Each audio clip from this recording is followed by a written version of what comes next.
Antonio, going back to Jack's interception, talking to some players, Jack included, talking about how it takes a little guts sometimes to go make that kind of a play and be aggressive and reading it and making it.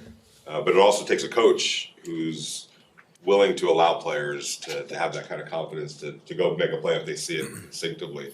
Where do you kind of fall on that in terms of the confidence, but also being careful and being prudent? Yeah, I always call it a business decision, right? Make a good business decision. But more importantly, it's film study. I mean, that play has shown up.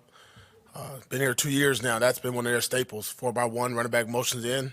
I mean, we're all calling it out. Screen and goal is next, right? We knew that. But they didn't, and they stayed on track. And, sometimes as a player, you have a knack and a feel for it, and you never want to take that away from somebody. That play, that opportunity to anticipate, to make a play. But again, I'm going to go back to it. It's an educated guess. It's not a random guess, and I think that's good by our coaches. And obviously, Jack Jones took advantage of an opportunity. Now that you are a coach, when you see a player take that information, digest it, and then go execute it, how pleasing is that for you? Just smile, man. Just smile. I mean, I think our whole staff, right away, we're calling it out. It's in our headsets. You're watching. You hope that all the stuff we did in walkthroughs, because when you walk through, that's totally different than the real field. But again, it's muscle memory. It's visually. A lot of guys learn a lot of different ways, and that's what you learn as a coach. Some guys are film guys, some guys are walkthrough guys, some guys give me all the drawings. But then every once in a while, you get a guy that sees it all, and Jack Jones is one of them. We got quite a few players on our defense. But again, I'm going to go back to just our coaches. I think that's a credit to those gentlemen, just getting it ready, getting him in. He wasn't here the first time he played the Chargers, so obviously he paid attention in the classroom that paid off. Coach, when you first got here, Malcolm Koonce was a special teams guy, very deep in that rotation of edge rushers, and now he's starting. He's doing what he's doing. Can you just talk about the progression that you've seen in him as a player and as a person from when you got here to now? Again, there's been certain players that you watch from afar, and you say, man, if this happened and that happened, this may happen. And I think Malcolm's a prime example. Sometimes you try to put a player in a certain role that doesn't fit him. And I think we found that role for Malcolm. We've adapted to the player because he's a legit guy that can turn a corner and burn, and you can see the explosiveness. I mean, that's what you get on the other side, on the left side with 98, right? But now when you see that coming from the other side with 51, with 9, with the push, it's very promising and good to see. But that's something that I saw personally, and that's something that I wanted us to get to, getting 4 DNs out there on the field, 3 DNs. Patrick Graham and Matt and Robbie did a good job of, executing and really worked with them. I think there was times since I've been here that, Malcolm, he did walk around with his head down a little bit, like, man, what's my role? Who am I? And, yeah, special teams great. We all got to start somewhere, right? And obviously he's done a good job there, but more importantly, what he did yesterday was, wow, that's you can do that from the left and the right. Yeah, there's going to be a problem. AP, some coaches take the approach of, hey, this is a big game. It's not only a rivalry, still in the hunt. Others just try to minimize it, make it about one. What's your philosophy? Are you referring to the Chargers? I'm sorry. No, looking ahead now to the Chiefs. Oh, the Chiefs. Another heated rivalry.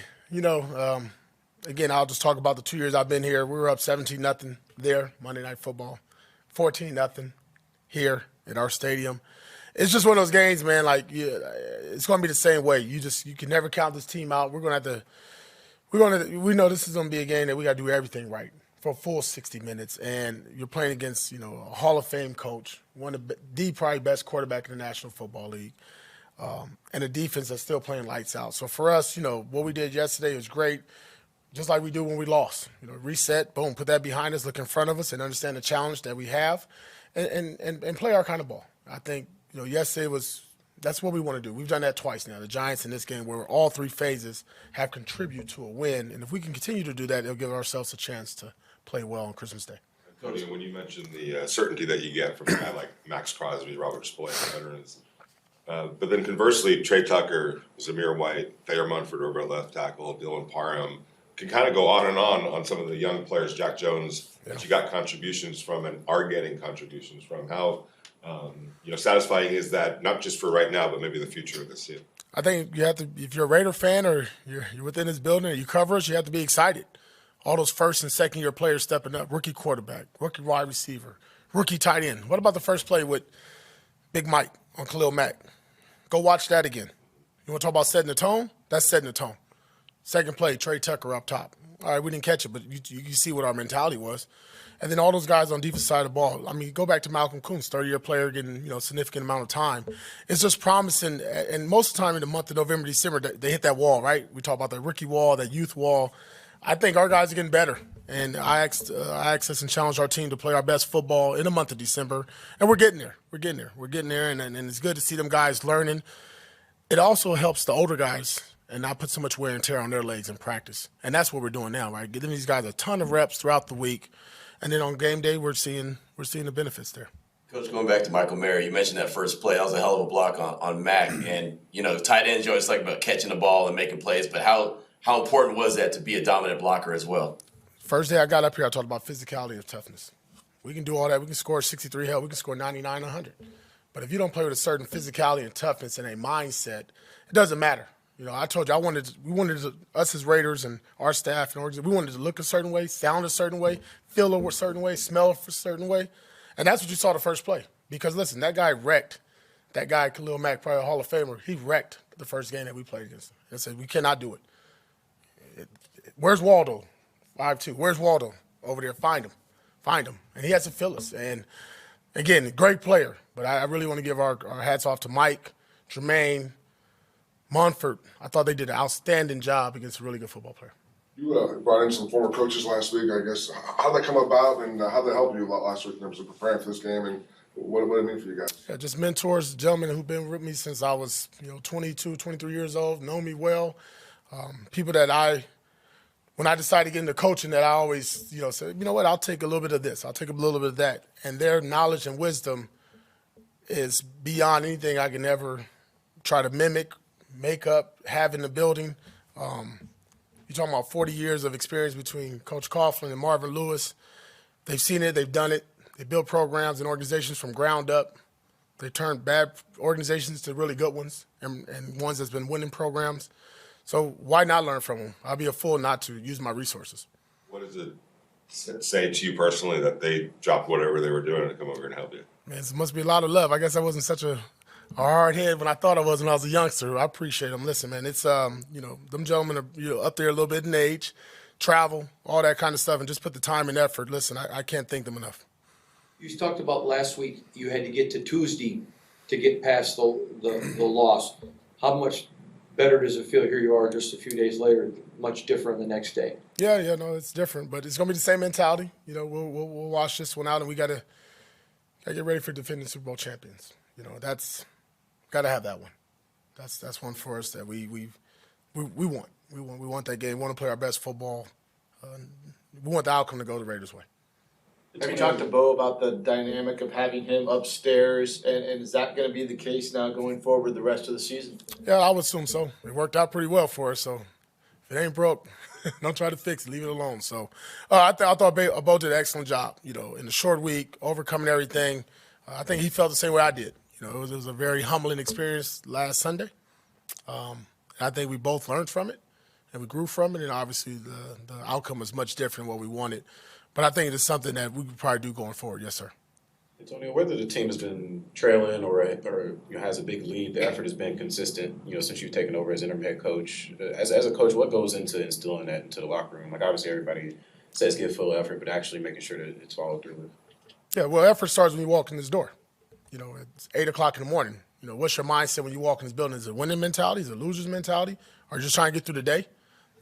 It's not just the effort. It's your mindset. And again, since I've been here day one, I've always talked about the mindset of our team and being mentally tough and not blinking, being resilient, looking things right in the eye, not worried about adversity. And when you get to the grass, just work.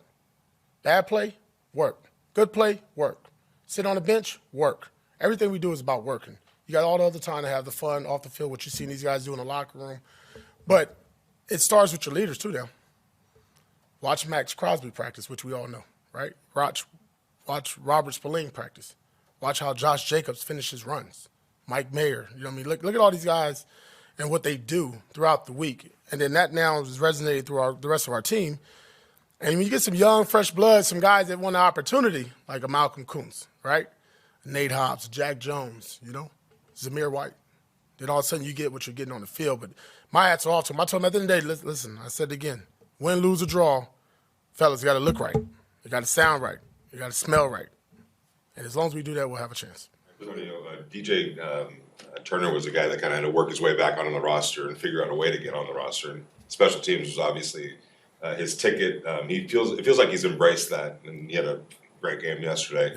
Yeah. What kind of message is that to some younger players out there that are trying to find their way in their careers? Yeah, listen, everybody's not going to be the highest paid wide receiver or the starting center or the starting quarterback. What's your role? Embrace your role. Love your role. And we got about 5 or 6 players that they're just strictly special teams. Curtis Bolden's another one. Brandon Bolden, now he had a touchdown yesterday, but he's been there. Amir, same deal. Like, those guys have done an outstanding job for us on special teams. And to watch what DJ was able to do, I thought a big turning point in the game as well. Another turnover, another field position. All 3 units contributed yesterday, and it was just good to see those guys fly around. They challenged me a couple weeks ago and says, man, we're tired of kicking the ball out of bounds. Or, excuse me, for touchbacks. We're tired of having a guy fair catch. We want to cover. Oh, you want to cover? So we want to run a hit. All right, let's go run a hit then. And that's what these guys have been doing. And that's fun to watch. That's a mentality. I think it takes its toll, especially in the game now where everything is kind of like, ooh, you don't want to hit nobody. And we got guys that want to go down there and kind of pound and put their face into it. Yes, sir. Going back to Sean's question about effort, when a team is up at half a lot, like you guys were yesterday, how challenging is it to keep teams fired up to come out of the locker room, like you mentioned, keep your foot on the gas pedal? Yeah, and I know some of the results haven't been the way we wanted in the second half, but I still think our purpose has been there. And the last 2 weeks, I really put more of an effort and energy in myself and what I deliver and what our coordinators were delivering to our players and the message. And again, you might see different things that we do at halftime to get going again, get our juices flowing. It's working. We feel good about it. I feel good about it. But the message is clear, man. We get paid to play for 60 minutes. And goddamn, the first 30 needs to look like the last 30, regardless of the outcome. And as long as we do that, again, to Sean's point, like, that's what we want it to look like, man. Like, love the game. Be excited to go. Because, look, we're only guaranteed 3 more, right? And then we're going to have a long off season, or guess what? We might get a ticket to the dance, right? And we want to hopefully have a chance to play in the dance. You mentioned last night that Jack Jones made these kind of plays in high school and college. Yeah. Talking about like hanging in the air kind of plays or just impact plays in general? Yeah, impact plays. Yeah, he's always been a wild card, because sometimes hit or miss, good and bad, but he's a very good football player. Football means a lot to Jack. Football is a way for him to get out of the hood, to be honest, where he came from. He used those resources to benefit his life, his family. Went to school, went to ASU, got a degree. Was a father, a good man, been in some trouble. The kid does it with a smile, right? Every time you see him, he's smiling. He loves football. You can't have enough of those guys around that love football. Good. Yes, sir. All right. Thanks, AP. Appreciate it.